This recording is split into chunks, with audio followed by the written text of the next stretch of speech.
ओम शांति। आज 2 मार्च 2023 के साकार मधुर महावाक्य हैं। मीठे बच्चे, बाबा के बने हो तो फर्स्ट नंबर लेने का पुरुषार्थ करो। मम्मा बाबा को फॉलो करने से, पढ़ाई पर ध्यान देने से नंबर फर्स्ट आ जाएंगे। प्रश्न है आज की मुरली का कि मनमत पर किए हुए कर्मों की रिजल्ट और श्रीमत पर किए हुए कर्मों के रिजल्ट में अंतर क्या है। उत्तर है इस प्रश्न का कि जो अपनी मत पर कर्म करते हैं उन्हें आगे चलकर कर्म कूटने पड़ते हैं, दुखी होते रहते हैं। मनमत अर्थात माया की मत से कोई दिवाला मार देते, कोई बीमार पड़ जाते, कोई की अकाले मृत्यु हो जाती। यह सब है कर्म कूटना।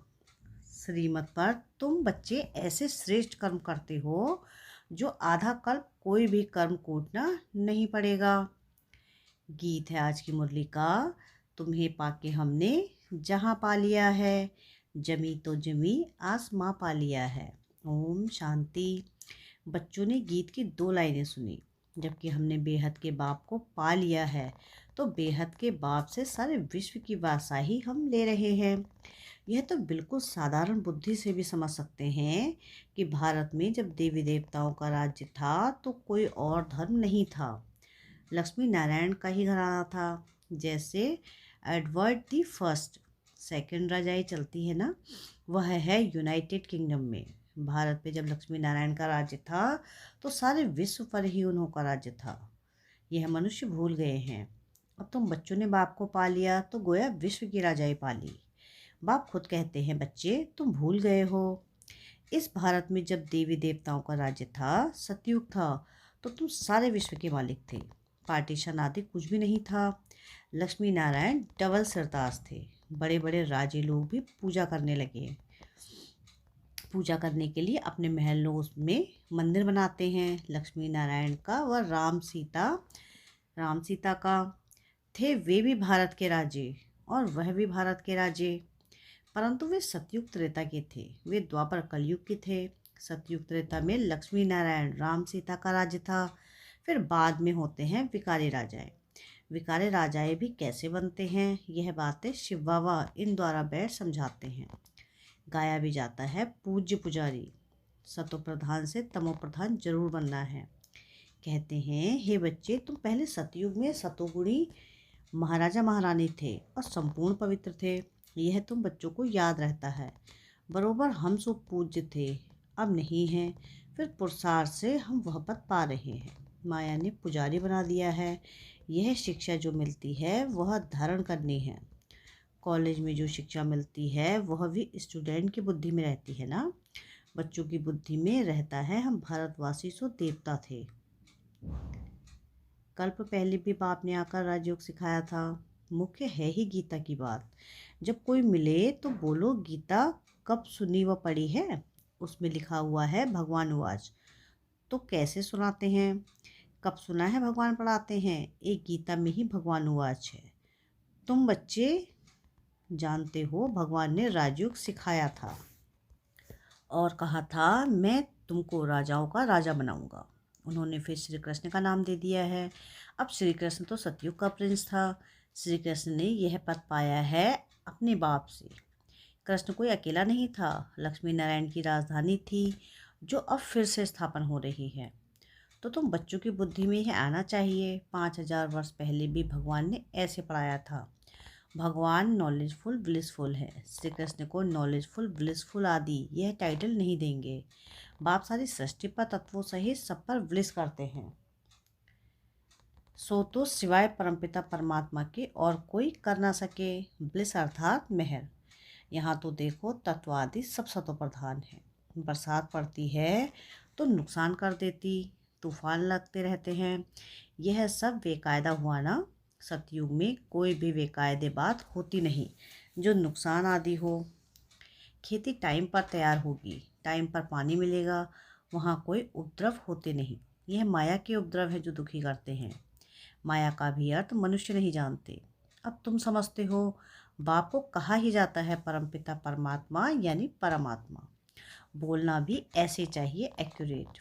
बाप कहते हैं, मैं तुमको ऐसे कर्म सिखलाता हूँ जो कभी कर्म कूटने नहीं पड़ेंगे।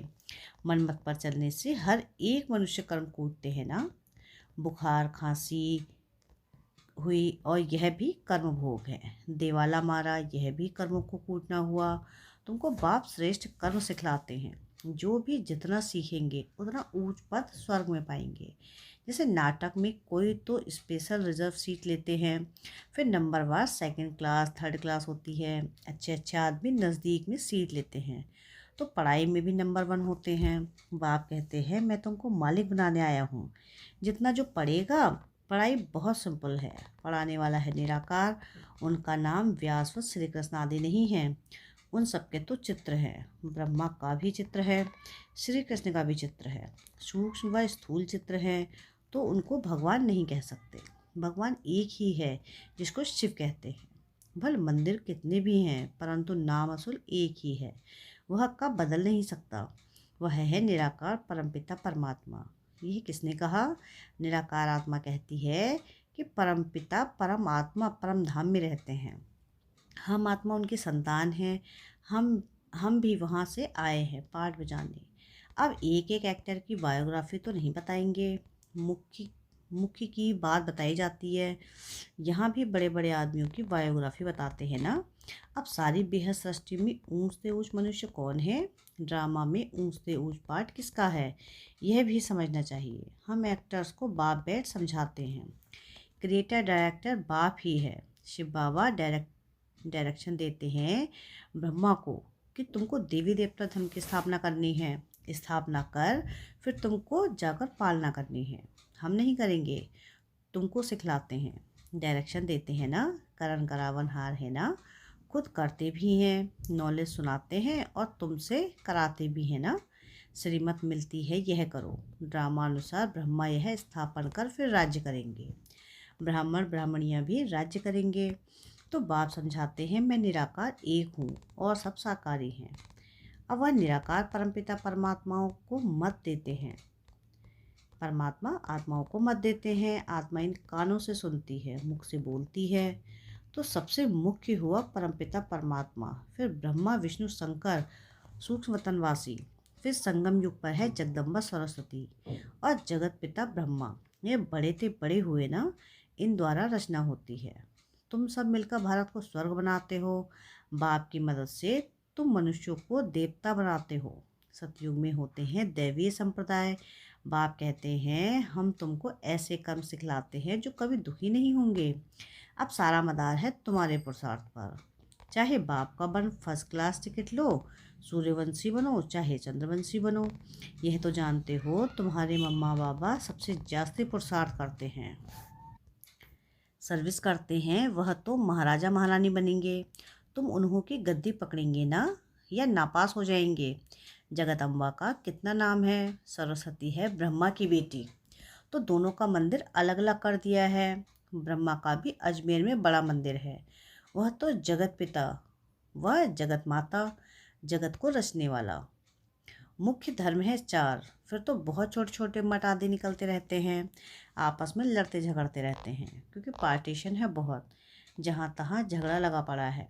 सतयुग में तो ऐसे नहीं होता। तो बाप समझाते हैं, मीठे लाडले बच्चे, इस ड्रामा को समझना है। यह तो जानते हैं हम आत्मा परमधाम से आती हैं। गर्भ में चोला धारण कर हम पाठ बजाते हैं। अभी पाठ पूरा हुआ, फिर यह शरीर छोड़ अशरीरी होकर जाना है। बाप आया हुआ है, शिव जयंती भी है। जरूर शिव बाबा ने आकर अवतार लिया है। उनकी जयंती कब कैसे हुई, शिव बाबा कैसे किस में आए, क्या आकर के किया, यह कोई नहीं जानते। जरूर भारत को स्वर्ग बनाया होगा। बाप ना आए तो बच्चों को कौन सिखलाएंगे।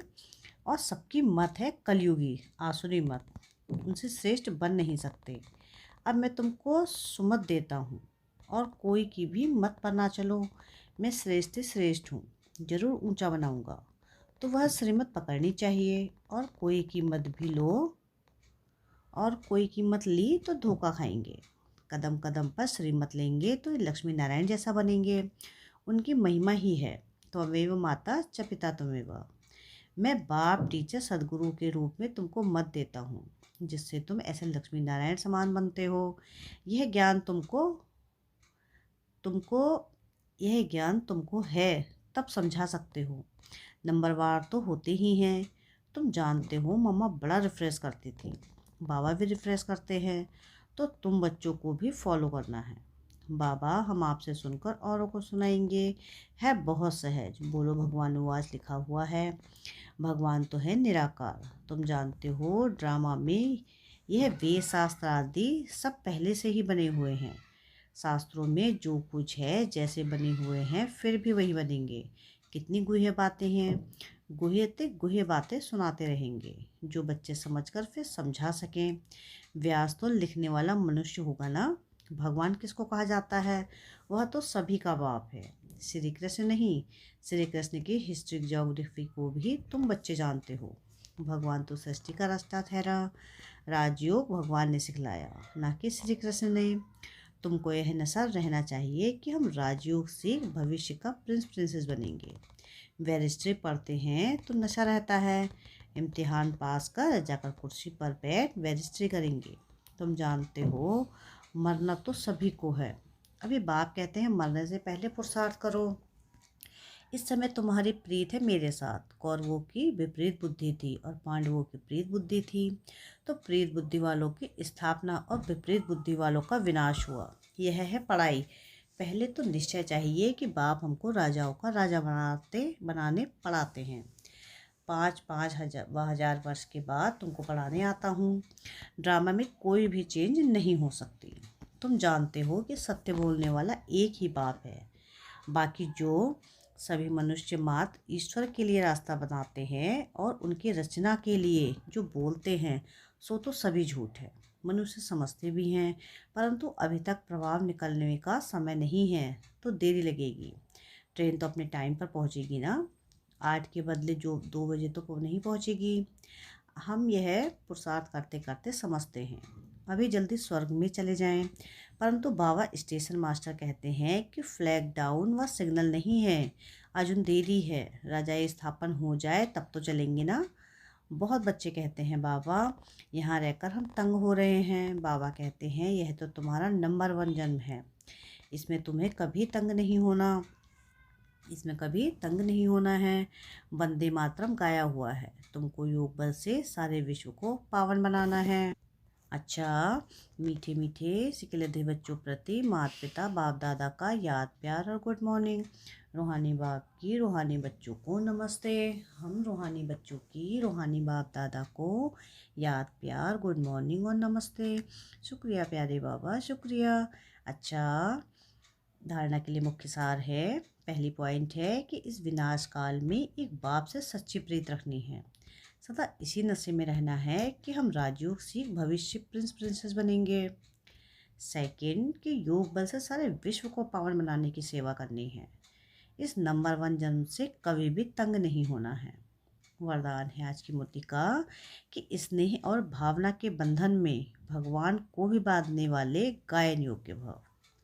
भक्ति मार्ग में गायन है कि गोपियों ने भगवान को भी बंधन में बांध दिया। यह है स्नेह और भावना का बंधन, जो चरित्र रूप में गाया जाता है। आप बच्चे इस समय बेहद के कल्प वृक्ष में स्नेह और भावना की रस्सी से बाप को भी बांध देते हो। इसका ही गायन भक्ति मार्ग में चलता है। बाप फिर इसके रिटर्न में स्नेह और भावना की दोनों रस्सियों को दिल तख्त का आसन दे झूला बनाए बच्चों को दे देते हैं। इसी झूले में सदा झूलते रहो। स्लोगन है आज की मुरली का कि स्वयं को हर परिस्थिति में मोल्ड करने वाले ही सच्चे गोल्ड हैं। क्या है स्लोगन आज का? कि स्वयं को हर परिस्थिति में मोल्ड करने वाले ही सच्चे गोल्ड हैं। अच्छा, ओम शांति।